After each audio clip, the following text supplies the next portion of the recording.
voltamos e agora vamos responder muitas participações que chegaram. Vamos responder, comentar, né? Vamos lá. Certo. A Carolina Dias, do bairro Carlos Prates, pergunta: Padre Cândido, a quaresma tem que ser 40 dias exatos até a Páscoa?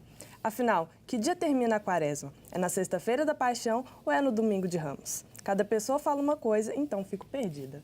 Na verdade não é sexta, é quinta, né? Depende. Se você conta os domingos, se você for contar os domingos, ela termina antes, termina no domingo de Ramos, sábado. Se você conta, você conta os domingos, eu falei contar ou não? Se você não conta, né? Você não conta os domingos? Se você não conta os domingos, fica menor. Então ela vai terminar no sábado. Se você conta os domingos, ela vai terminar na quinta-feira santa. Então, tanto faz como tanto fez. São 40 dias. Como na história, algumas vezes não se contava os domingos e, portanto, era menor, a quaresma termina antes da Semana Santa. Termina no sábado, de domingo de Ramos. Sábado da Paixão, nós chamamos, né? Agora, se você conta o domingo como tempo de quaresma, vai terminar na quarta-feira. Na quinta-feira começa o tríduo pascal. Então, veja bem, se você diz a quaresma vai até antes da Semana Santa e a Semana Santa começa no domingo de Ramos, é porque você não contou os domingos. Quando você diz a quaresma termina antes do tríduo pascal, na quarta-feira da Semana Santa, você contou os domingos, ok? O Hélio Correia, do bairro Esplanada, gosta demais dos ensinamentos dados no programa e faz uma pergunta. Alguns países que seguem o protestantismo são bem desenvolvidos. Isso tem algo a ver com a religião ou não? Inclusive, a questão cultural, como o senhor comentou na semana passada. Olha que não tem muito a ver, não. Eu vou te dar um exemplo muito interessante. Quem levantou essa tese sociológica foi um homem um sociólogo famoso, chamado Max Weber. Ele estava na Alemanha antes do Partido Comunista, antes da Segunda Guerra Mundial. E a Alemanha tinha o norte da Alemanha protestante muito desenvolvido, e o sul da Alemanha era mais agrário e, portanto, menos industrializado. Aconteceu a guerra e a Alemanha foi dividida, o norte da Alemanha como Alemanha Oriental e o sul da Alemanha como Alemanha Ocidental. O que aconteceu? O sul da Alemanha, maioria católica, cristã, ficou com o Ocidente. O norte da Alemanha, maioria protestante, ficou com o Partido Comunista. Agora, depois que passou tudo e agora reintegraram a Alemanha, o que está acontecendo? O sul da Alemanha está muito mais industrializado, rico. Vocês terem uma ideia, todas as grandes, BMW, etc., está onde? Na Baviera. Ou seja, o sul da Alemanha é muito mais avançado. Todo mundo sabe disso, ninguém pode negar isso, é só olhar o Wikipédia, né? Então não foi a religião. Hoje, a região da Alemanha mais rica, mais próspera, onde tudo funciona muito bem, mais industrializada, é onde está o maior número de católicos. E a parte protestante, que era mais avançada, não está. E outra coisa, a Bélgica é de tradição católica, a Áustria é de tradição católica e tantos outros. E há outros países de tradição protestante que também são bons, mas há outros países de tradição protestante que são maioria, inclusive. Vocês pegam a África, a maioria foi colonizada por países protestantes e são protestantes. É onde existe um número muito grande de evangélicos, de protestantes e assim por diante.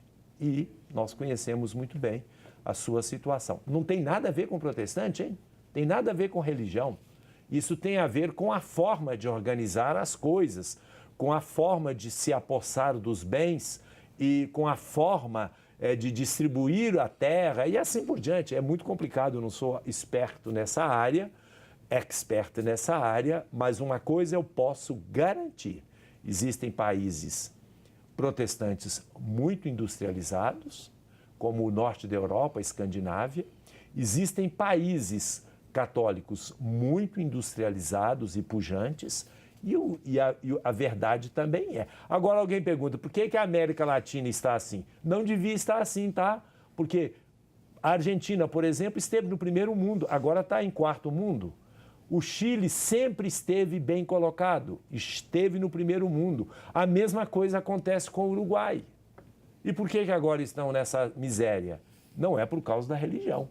A mesma religião que estava quando eles estavam no topo é a mesma religião que está agora. Portanto, retirem isso. Isso é coisa de proselitistas. Voltamos daqui a pouco. Cada missão é diferente uma da outra.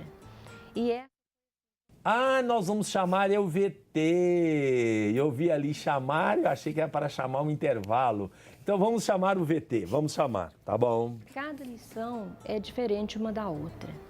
E essa foi assim, foi um ponto-chave, foi como se fosse assim, uma espada que crava no coração da gente e fala, está sangrando e você tem que ir.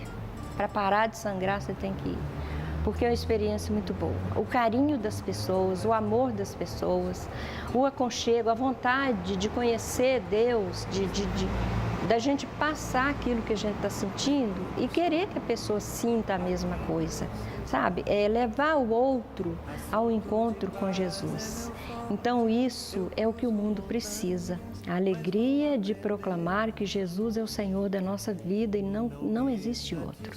Tem nada, nem bens materiais, nenhum no mundo que compensa, porque Jesus é o Senhor da nossa vida. E é essa experiência que a gente precisa levar. No meu coração. O leigo precisa arregaçar as mangas para fazer isso e cada vez mais, como o Padre Jorge aqui na nossa paróquia, a abertura que ele dá para a gente ir além fronteiras, se preciso for, eu acho que João Paulo II deu o início, o chute principal.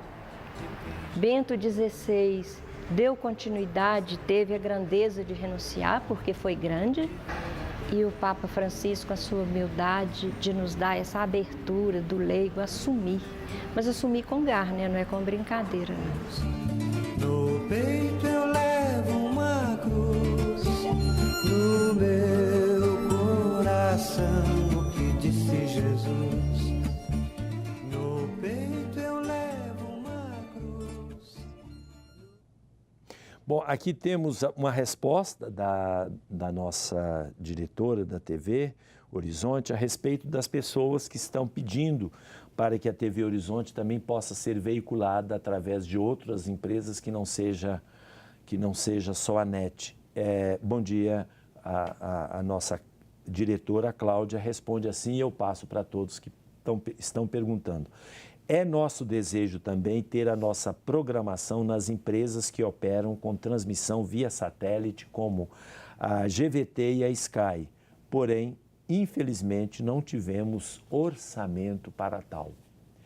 Depende também de vocês, né, dos nossos telespectadores, de forçar um pouco a barra, né? E aí você, o que você tem? Certo. A Marli Carvalho, do bairro Padre Eustáquio, ela faz um comentário. Temos que orar muito pelo Papa Francisco, pois ficou preocupada com as notícias de que ele não ficará muito tempo no governo da igreja. E também pelos bispos e padres, para que tenham muita força e sabedoria. Então, o Papa disse isso ontem, mas eu acredito que o Papa Francisco é muito espontâneo nas coisas. Ele estava se referindo à idade dele, né? Porque ele disse que não pretende renunciar. Mas ele está com a idade que permite o pontificado aí por uns 10 anos. Ele fala 4, mas quem pode colocar limites à bondade e à misericórdia divina? Quem sou eu para falar isso? Mas eu desejo que o pontificado dele se prolongue por muito mais do que 4 anos. Eu acho que isso não depende do nosso cálculo, né?